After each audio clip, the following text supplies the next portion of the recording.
Nah, kali ini dapat orderan ini untuk inspeksi Honda Jazz tahun 2012. Ini tipe RS. Jadi langsung aja kita cek. Kebetulan ini udah izin dulu ya sama yang punya mobil.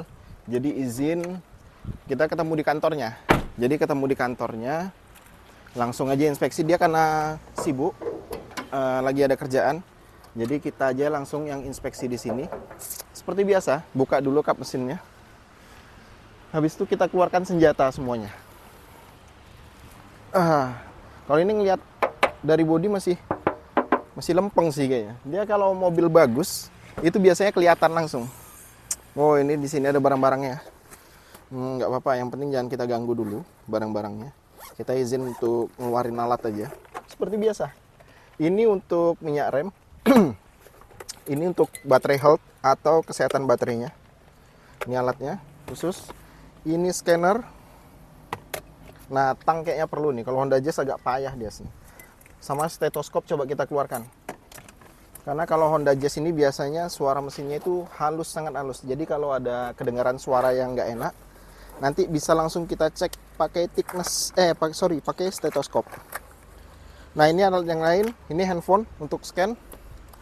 Ini thickness, alat cek suhu, sama senter. Terus satu lagi ini alat untuk cek ketebalan bannya. Seperti biasa yang kita bawa ke depan dulu untuk minyak rem. Habis itu thickness. Habis itu untuk alat cek aki. Terus satu lagi senter deh. Coba kita bawa. Oh ya, handphonenya sekalian. Handphone. Jadi langsung ditempatin aja satu-satu. Ini handphone taruh sini, alat scan-nya taruh sini, AC masih di belakang ya, yang lain di depan.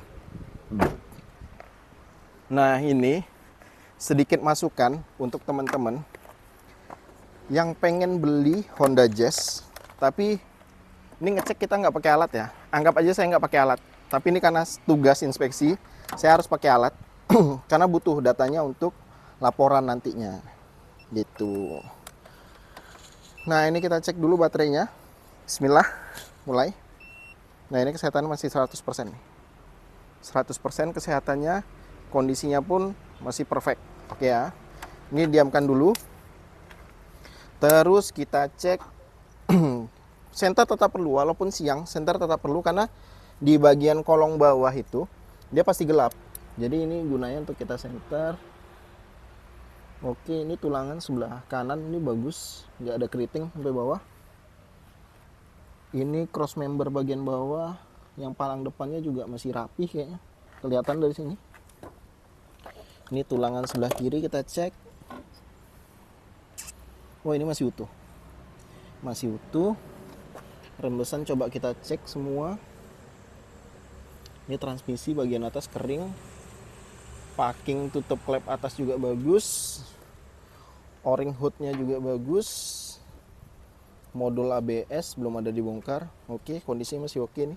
Masih ada ini juga kelihatan. Ini coretan dari pabrik tuh biasanya tuh kayak gitu tuh. Coba difokuskan. Nah, oke. Nah, itu biasanya kelihatan di sana. Terus biasanya cek tulangan. Nah, biasanya kalau udah rapih di bawah, tulangan atas pasti rapih kayak gini. Ini kelihatan ya. Tulangan depan ini namanya bullhead. Ini bullhead. Jadi ini lihat lingkarannya. Ini kan masih bulatnya sempurna nih. Masih bagus. Kayak gini ini masih bagus. Ini masih bagus. Otomatis bullheadnya belum pernah di repair. Terus kita perhatikan juga sealer. Sealer bawaan Honda Jazz itu dia setali. Kayak gini dia. Kecil, setali gini aja. Jadi kalau udah lebar dia peta atau lain sebagainya berarti sealernya itu sudah bikinan. Nah, ini perhatikan juga. Kap mesinnya juga belum pernah dibongkar nih. Lihat nih. Kap mesin juga belum pernah dibongkar. Nah, kita main ke bodi dulu. Kita main ke bodi dulu karena ini dibuka kayaknya. Oh, ini bagus nih. Bisa. Kita cek dulu bagian mesinnya. Wah, ini bagus. Putih tuh, lihat. Tuh. Nah, kok getar? Bisa getar-getar tangan kameramen kita ya, tapi nggak apa-apa. Oke, kita kunci kuat, jangan lupa dikunci kuat. Habis itu kita lari ke body. Kalau saya lihat bodinya ini masih orisinil. Kalau sini udah ada sisip nih kayaknya, udah ada siram nih. Kalau ini masih ori. Masih ori. Ketebalan catnya masih bagus. Kap mesinnya juga masih bagus tuh, 0,10. Oke kan? Ini juga masih bagus. Oh, masih bagus. Sudah siram, tapi rapi nih. 0,13, 0,12 mili. Ini bagus. Sini bagus. Nah, kuncinya biasanya kalau bodi ini sudah ori, terus belum ada cat ulang, dia biasanya ngefek ke sini. Pasti di tulangan pilar A, pilar C itu rapi. Nah, ini kan kelihatan nih. Ini rapi tulangannya. Ini oke, ini masih oke lah. Ini kayak gini nih. Honda Jazz memang seperti ini nih. Dia oke ya. Terus kita lari ke sini juga, cek. Ini juga masih rapi nih. Ini kan ada sealer juga nih di sini. Nah, ini masih rapi semua. Oke, nggak ada masalah. Pintunya pun masih bagus. Belum pernah dibongkar. Oke, aman. Nah, kalau udah seperti itu, tinggal kita pastikan di semua pintu atau di semua panel kayak gini. Ini lihatnya. Kalau 2012 Jazz nih pasti kayak gini nih. Ini sport weldingnya pasti kayak gini. Kurang rapih dia memang. Tapi udah itu jadi satu kekurangannya ya. Tapi nggak apa-apa, itu kan ketutupan karet gitu kan. Nah, terus diperhatikan juga pintu belakangnya kayak gini. Ini ada karat, tapi ini nggak masuk penilaian ya. Ini masih fine-fine aja. Nih, lihat, yang penting ini belum pernah dibongkar. Terus sealer pintu belakangnya juga masih utuh, bagus. Nah, ini tulangannya belakang bagus nih. Spot weldingnya masih bagus. Nggak ada kendala nih. Apanya juga bagus tuh, lihat. Plafon. Plafonnya juga bagus. Ini menandakan bahwasanya mobil tidak perokok. Atau penggunanya itu nggak pernah merokok di dalam mobil. Kelihatan kok, kalau mobil bagus, cantik gitu kelihatan. Nah, sudah keliling kayak gini, kita tinggal pastikan aja sedikit-sedikit. Oke, ini sudah repaint 0,17, 0,18 mm, 0,19, masih bagus. Terus atapnya juga masih bagus, masih ori. Atap masih ori, masih bagus. Nah, kayak gini. Ini juga masih bagus. Kondisinya masih bagus. Oke. Overall untuk keseluruhan dari bodi ini masih bagus, nggak ada bekas laka, nggak ada bekas benturan yang terlalu besar lain sebagainya. Repaintnya pun tipis-tipis, hanya di angka 0,10 sampai 0,19 mm. Oke ya. Ini kita simpan dulu. Ini udah selesai nih kerjaan pakai ini. Habis itu kita nyalain mesinnya. Oke, dingin. Starternya dingin. Ini enak nih kayaknya nih. Nah, suara mesinnya juga bagus nih. Ada kenok sedikit. Ya, ini karena isi pertalite aja sih sebetulnya. Dia kalau ngisi Pertamax, pembakarannya bagus, knockingnya dia bakalan lebih gimana ya, lebih nggak ketara lagi lah daripada ini. Ini agak ketara sedikit, tapi oke, nggak ada masalah sih sebetulnya. Bagus kok. Kita masuk ke dalam.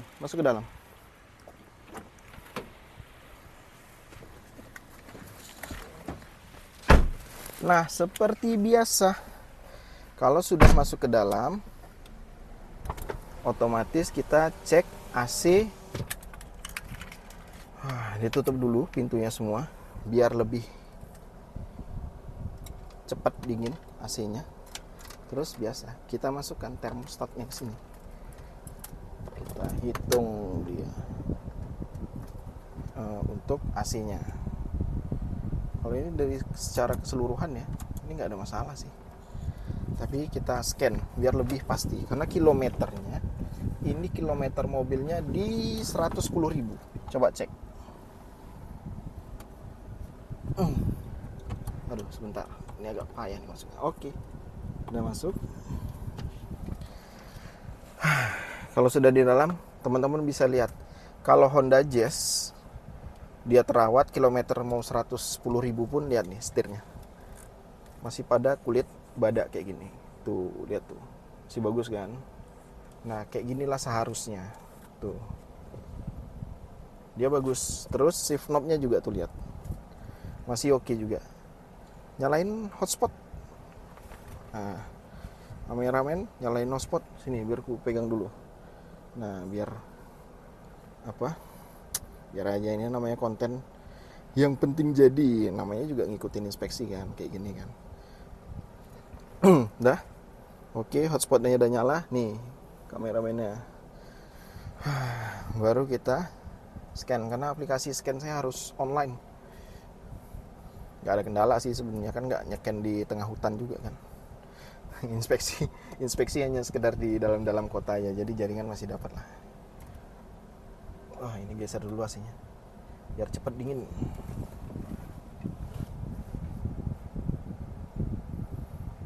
Oke. Oh, ini oli matic dia juga baru ganti nih di 103.000.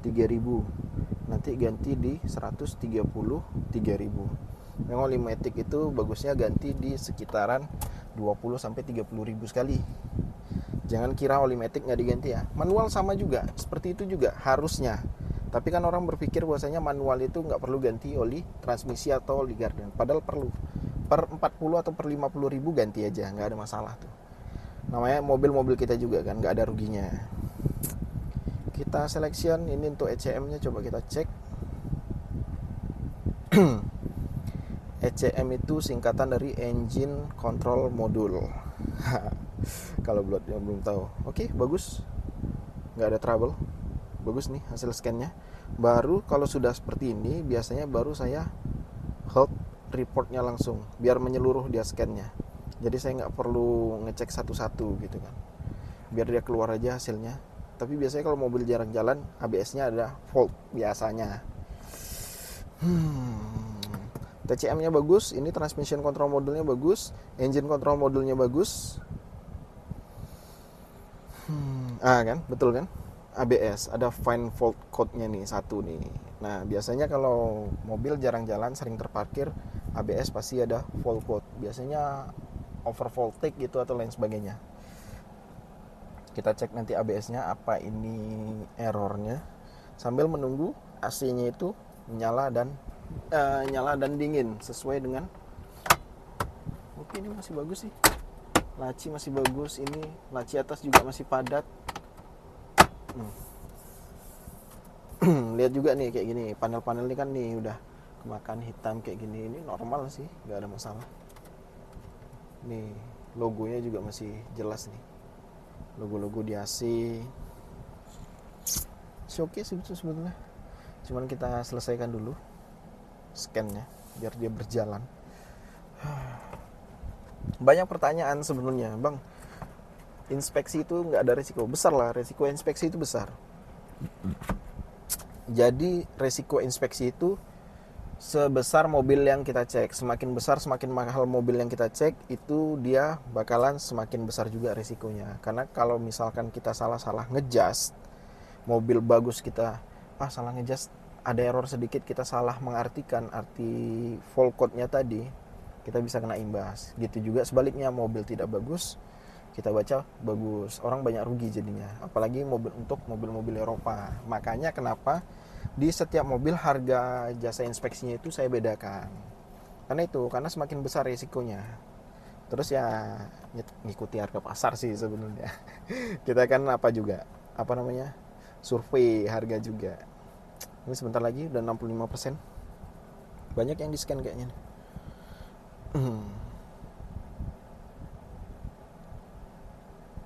Instrumen clusternya bagus, nggak ada masalah, udah 75%.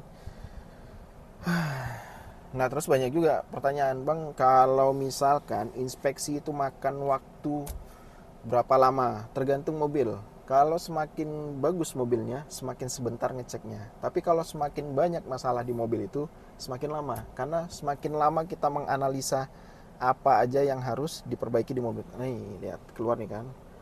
ABS-nya keluar, kita cek apa errornya, history. bottom. Ayo. Oke, kita baca. Current. Oh iya kan. Lagi low voltage tuh, lihat tuh. Low voltage. Bener kan? Modulatornya. Ini karena jarang jalan. Jadi kuncinya kayak gini, tinggal kita keluar. Kita bantu hapus saja. Karena itu bukan masalah yang terlalu berarti di mobil ini. Cari-cari amal sekalian gitu kan. Oke, scan udah selesai kayak gini. Tinggal kita cek reportnya. Bentar ya.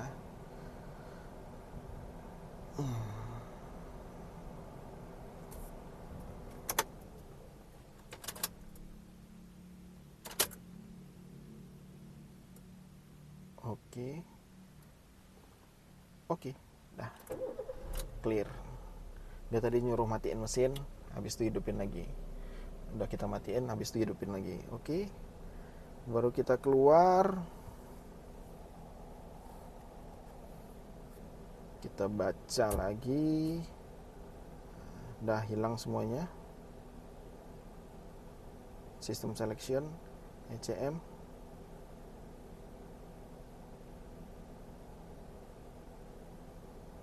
Oke, kita cek data streamnya. Kita read all aja. Bagus, suhu air bagus. Pengecasan alternator bagus.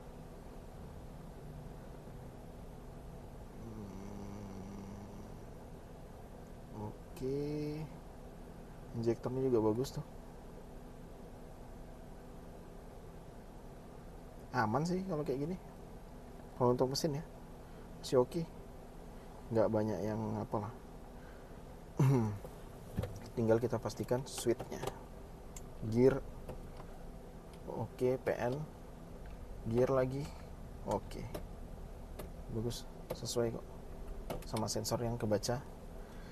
Total miles, ini lihat nih, kebaca nih, milenya 68.000. Ini kalau 68.000 mile ini dikilometerkan sekitar 110.000, berarti fix real kilometer. Oke, kita keluar lagi. Nah, ini biarin aja mesin berjalan kayak gini. Ini scan tinggal aja di dalam, biasanya kayak gini. Udah, kita langsung cek kondisi mesinnya lagi, kinerjanya. Nah, ini bagus nih, di suhu 90 derajat fan-nya mutar, berarti sistem pendinginan dari mobilnya tersebut aman aja, nggak ada masalah.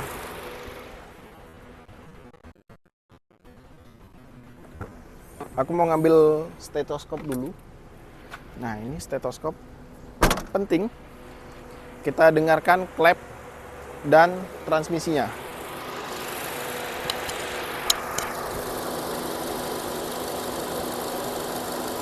Oke, kalau untuk area di area klep bagus. Alternator bagus. Tensioner coba saya cek dulu. Tensioner bagus. Transmisi, wah, masih halus. Putaran transmisinya masih halus.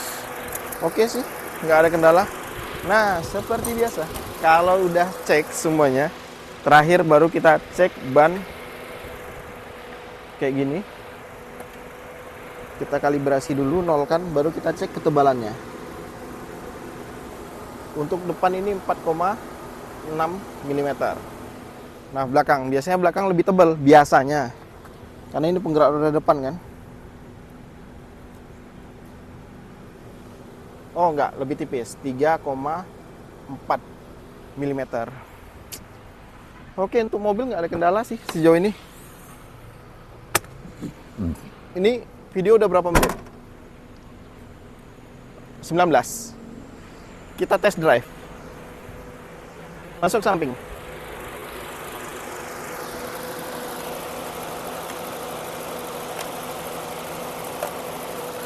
Oke, kita bereskan dulu, baru kita test drive. Bentar ya. Oke, barang kita kemas.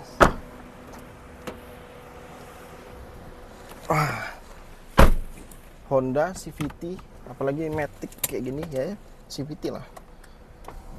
Seharusnya kalau bisa kita test drive. Ini kaki-kaki enak sih. Biasa berisik kan kalau kaki-kaki Jazz kalau udah kena. Tapi ini masih aman. Kita tes mutar dalam aja. Ini kemudian jalannya paving block. Jadi harusnya kalau bak setir atau rek setirnya kena, ini bakalan bunyi keriting dia. Tapi ini overall masih oke. Nggak ada masalah. Oke. Kita coba belok patah ke kiri, kita pengen dengar drive shaftnya atau skopelnya, bagus. Nggak ada kendala juga. Perpindahan giginya juga masih bagus. Ini kita masukin lubang sedikit. Oke, kaki-kaki aman. Paling PR-nya ban aja sih, karena ini produksinya depan belakang 2019. Jadi udah lebih dari 5 tahun. Nah, ban itu kalau bisa, sebisa mungkin, mau dia masih tebal, mau dia udah tipis, kalau sudah lebih dari 5 tahun, diganti aja. Karena daya cengkramnya itu sudah mulai berkurang. Nah, ini coba kita putar dalam lagi. Kayaknya oke sih mobil ini. Masih rekom untuk diambil. Lagian dia worth it juga untuk dari segi harga. Dan ini langsung di tangan pemakai, bukan melalui showroom lagi. Tapi ini masih oke. Ini handling semua bagus, setirnya baliknya bagus. Biasanya kalau bak setir kena, pengen dijual, itu biasanya cuma diketatin aja tuh biasanya. Tapi ini bagus nih. Nah, kita putar keliling kompleks aja kayak gini, komplek perkantorannya.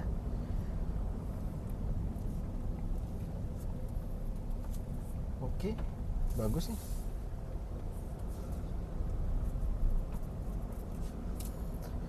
Nah, ini mulai. Oh, kita parkir di sini aja. Tadi mobilnya parkir di sini sih. Tadi mobilnya parkir di sini, jadi kita parkirin di sini aja. Ini kayaknya pengecekannya pun udah selesai. Tinggal final dikit dikit ya. Jadi kita pinggirin aja di sini.